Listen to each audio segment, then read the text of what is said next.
In our next story, we meet a man who made headlines for collecting cans to pay for a vacation.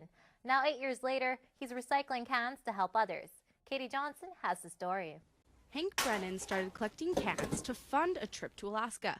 Now he's decided to use what he makes from recycling to help the less fortunate, starting a charity called Hank's Christmas Glitter. So once a week I go around and I pick up all of the recycling, bring it back to my garage, and this is where I sort it, and I basically get it ready to take to the depot.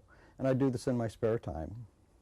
And eventually at some point during the week I get to the depot and cash it all in, and I convert that money into gift cards from the local coffee shops and the food chain stores.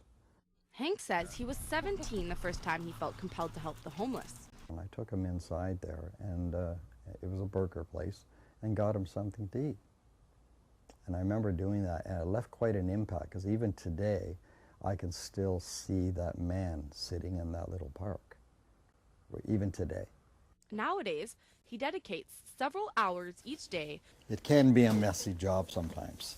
To collecting, cleaning, and sorting bottles and cans. He says every bottle can make a difference in someone's life. Some of these people that are outside, they're sleeping under bushes and sleeping on somebody's couch somewhere, and they're struggling.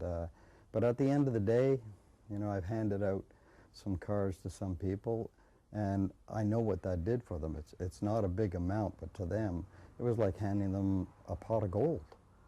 And it got them through another day. And I come home with that.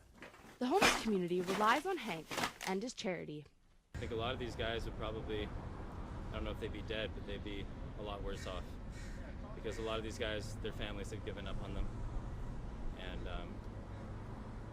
maybe I'd be in the same boat too. It's just that little bit of community helps. And the fact that he does it all through recycling is the biggest part. Hank's a beautiful guy, I tell you that. And we really appreciate him being around. And what's next? I'm always looking for new contributions of bottles and cans, always.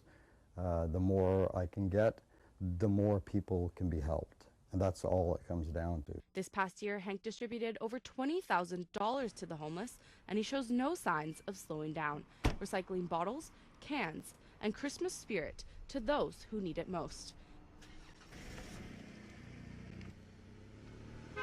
Katie Johnson in North Vancouver for BCIT Magazine.